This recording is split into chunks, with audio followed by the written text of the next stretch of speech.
রয়েছি ব্রাহ্মণবাড়িয়া শহরের সদর মডেল থানার সামনে। দেখতে পাচ্ছি এই ব্রাহ্মণবাড়িয়ার সাধারণ শিক্ষার্থীরা কিন্তু থানার সংস্কারের কাজ করছে এবং তারা কিন্তু এটা পরিষ্কার পরিচ্ছন্নতার কাজ করছে এবং সেখানে কিন্তু ছাত্ররা কিন্তু কাজ করছে আমরা দেখতে পাচ্ছি। যদিও এই থানার কার্যক্রম এখন বন্ধ রয়েছে, কিন্তু অল্প সময়ের মধ্যেই সমস্যার সমাধান হয়ে যাবে। এবং আমরা দেখতে পাচ্ছি কিন্তু সাধারণ শিক্ষার্থীরা থানায় পুড়ে যাওয়া ধ্বংসস্তূপের যে জিনিসপত্র রয়েছে সেগুলো কিন্তু তারা সংস্কার করছে এবং পরিচ্ছন্নতার কাজ করছে এখান থাকা সাধারণ শিক্ষার্থীরা। আমরা এই পরিষ্কার পরিচ্ছন্নতার কাজে নিয়োজিত যে শিক্ষার্থীরা রয়েছে তাদের সাথে কথা বলবো। আসলে স্বাধীনতার তৃতীয় দিনে তারা এই সংস্কারের কাজ করে তাদের অনুভূতি কেমন এবং কেমন লাগছে আজকের এই দিনটা। অনেক ভালো লাগতেছে, এই কাজে আমরা অংশগ্রহণ করতে পারছি।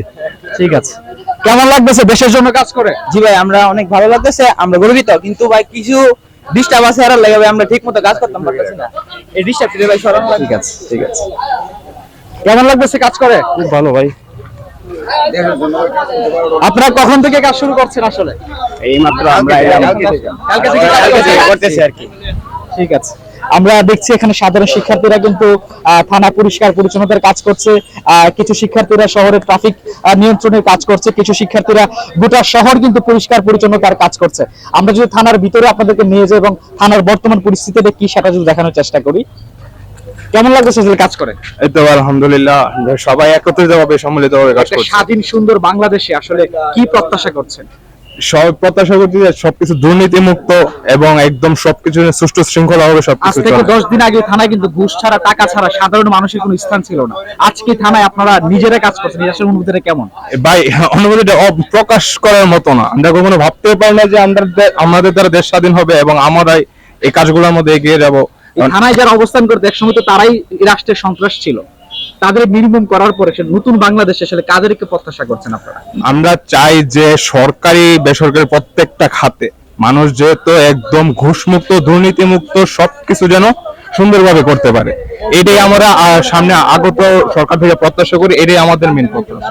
ভালো লাগছে, কারণ আগে মনে হতো যে মানে নিজের দেশ না, মনে হতো যে পরাধীন আছে, কিছু বলার সাহস পেতাম না। এখন কাজ করছি, তারপরে মনে হচ্ছে এটা নিজের দেশ এবং নিজের দেশের জন্য নতুন স্বাধীন বাংলাদেশকে কিভাবে গঠন করতে চান আপনারা? কি প্রত্যাশা করেন?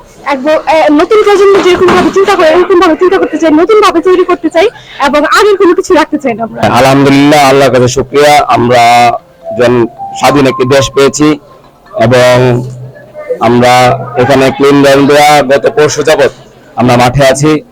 এই যে জায়গায় আপনার অগ্নিকাণ্ড ভাঙচুর সহ আরো যে অরাজকতা সৃষ্টি হয়েছে সব জায়গায় আমরা কাজ করতেছি এবং আমাদের সাথে আরো রেড ক্রিসেন্ট, তারপরে আমাদের সাধারণ শিক্ষার্থী সহ বিভিন্ন সংগঠন এবং আমাদের জামিয়া নিসি মাদ্রাসার শিক্ষার্থীরা আমাদের সাথে কাজ করতেছে।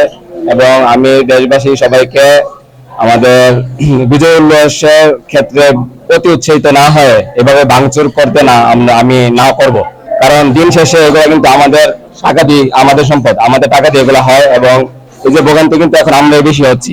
তো ইন ফিউচার যাতে এগুলো না হয়, ঠিক আছে, এগুলোর ক্ষেত্রে আমরা খেয়াল রাখবো। এই দেশটা আমাদের এবং এই দেশ সংস্কারের কাজ বাংলার তরুণরা নিচ্ছে। সেখানে আমাদের যে তরুণ ছাত্র সমাজ, সেটা জেনারেল শিক্ষিত হোক কিংবা আমাদের মাদ্রাসা হোক, আমরা সবাই মিলে একটা সুন্দর সমাজ গড়তে চাই। সেটার প্রত্যেক আজকে দেখতে পাচ্ছেন যে পরিস্থিতি হয়েছে, স্বৈরাচারী শেখ হাসিনা সরকার আসলে আমাদের দেশটাকে যে জায়গায় রাখা গেছে এবং তাদের দোষরা যা অবস্থা করে গেছে, সেই জায়গা থেকে আসলে আমরা আমাদের দেশকে আবার ঘুরে দাঁড়ানোর জন্য আসলে আমরা সবাই একসাথে হয়েছি। আজকে আমাদের ব্রাহ্মণবাড়িয়া থানার মধ্যে এখানে খুবই ধ্বংসযজ্ঞ চালানো হয়েছিল, সবকিছু ভাঙা গেছে। এই থানাটা আমাদের এবং সেই উপলব্ধি থেকে আমরা সবাই এখানে আসছি।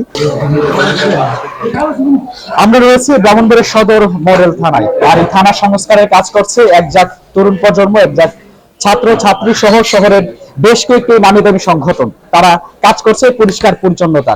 তাদের একটি স্বপ্ন, একটি উদ্যোগ, এই সার্বভৌমত্ব স্বাধীন বাংলাদেশ হবে জনসাধারণের বাংলাদেশ। এই সার্বভৌমত্ব স্বাধীন বাংলাদেশ হবে গণতান্ত্রিক বাংলাদেশ, যেখানে সাধারণ মানুষের অধিকার থাকবে কথা বলার, যেখানে সাধারণ মানুষের অধিকার থাকবে নিজের অধিকার পাওয়ার। কিন্তু এই স্বাধীনতা রক্ষা যে কতটুকু কঠিন, স্বাধীনতা অর্জন থেকে তা অনেক গুণ কঠিন। যদিও 71-এ আমরা দেশ স্বাধীন করেছিলাম, কিন্তু আমরা বিভিন্নভাবে শাসিত আর শোষিত হয়েছি বিভিন্ন জাতি, গোষ্ঠী এবং দলের কাছে। কিন্তু 2024 সালে এসে এই সার্বভৌমত্ব, স্বাধীনতার জন্য এক নতুন বাংলাদেশ, একটি নতুন জাতি, একটি নতুন সংস্কৃতি আমাদেরকে এনে দিবে। যে স্বাধীন বাংলাদেশে অধিকার থাকবে বাঁচার, যে স্বাধীন বাংলাদেশে দুর্নীতি আর চাঁদাবাজিদের কোনো ঠাঁই দেওয়া হবে না, সেটাই ছাত্র সমাজের স্বপ্ন আর ইচ্ছা, আকাঙ্ক্ষা। এবং সেই প্রত্যাশাই কিন্তু একটি নতুন বাংলাদেশ বিনির্মাণে তারা কাজ করে যাচ্ছে দিন রাত অবিরত। আপনারা জানেন, আমরা বৈষম্যবিরোধী ছাত্র আন্দোলনের নেতৃত্বে সারা বাংলাদেশ দুর্বার ছাত্র জনতার আন্দোলনে আমাদের স্বৈরাচার সরকার পতিত হয়েছে। কিছু দুর্বৃত্ত বলতে আসলে আমাদের ছাত্র সমাজ আর দুর্বৃত্ত করে লুটকারী কিছু দুর্বৃত্তদের এতে আমাদের জাতীয় সম্পদ, আমাদের ব্রাহ্মণবাড়িয়া সদর মডেল থানা কিছু ভাঙচুর, লুটপাট করেছে। আমরা ব্রাহ্মণবাড়িয়া ছাত্র জনতা বিভিন্ন স্বেচ্ছাসেবী সংগঠনের ভলান্টিয়াররা মিলে আমরা থানা পরিষ্কার পরিচ্ছন্নতার কাজ করতেছি। এই অনুভূতিটা হচ্ছে খুব খুব খুব বেশি, খুব ভালো। সবকিছু নোংরা হয়েছে, এখন আবার হচ্ছে আমরা সব পরিষ্কার করছি, আবার বেশ সংস্কারের কাজ চলছে। আমাদের পরিবেশ আমরা সুন্দর করবো, আবার সব সাজাবো নতুন করে। এই নতুন বাংলাদেশে সন্ত্রাসমুখী যে পুলিশ সদস্যরা ছিল, যারা একটা সময় ঘুষ ছাড়া কারোর সাথে কথা বলছে না, আপনারা কি তাদের প্রত্যাশা আবারও করেন নাকি? কখনোই না, কখনো যেখানে দুর্নীতি হবে সেইখানে প্রতিবাদ হবে, যে সেক্টরে দুর্নীতি হবে সেইখানে রুখে দাঁড়াবো, অন্যায় প্রতিবাদ হবে। ঠিক আছে, আমরা কথা বলছিলাম তরুণ প্রজন্মের সাথে, কথা বলছিলাম সাধারণ শিক্ষার্থীদের সাথে, যারা স্বপ্ন দেখেন একটি নতুন বাংলাদেশ বিনির্মাণে। আজকে বাংলাদেশ দ্বিতীয় স্বাধীনতার 3য় দিনে পা দিয়েছি, আর 3য় দিনে সাধারণ শিক্ষার্থীরা যেই দেশ তারা স্বাধীন করেছে স্বৈরাচারী শাসকের হাত থেকে, সেই দেশ সংস্কারের কাজ তারা করছে। যে থানায় একসময় ঘুষখোর পুলিশ অফিসারদের আবাসস্থল ছিল, সেই জায়গায় আজকে তারা পরিষ্কার পরিচ্ছন্নতার কাজ করছে। তারা প্রত্যাশা করে ব্রাহ্মণবাড়িয়ার এই সদর মডেল থানায় যেন কোনো ঘুষখোর পুলিশ অফিসারদের জায়গা না হয়, যেখানে দুর্নীতি সেখানেই শিক্ষার্থীদের প্রতিবাদ। কারণ আমরাই শাসক আর আমরাই রাষ্ট্র, এই রাষ্ট্র বিনির্মাণে তাদের ভূমিকা থাকবে অনস্বীকার্য, যারা একটি নতুন স্বাধীন বাংলাদেশ বিনির্মাণে ভূমিকা রেখেছিল, প্রাণ দিয়েছিল নিজেদের তাজা রক্তের। আপনাদের সাথে ছিলাম আমি শাখাত হোসেন, আপনারা দেখছেন পদ্মা টিভি ব্রডকাস্ট।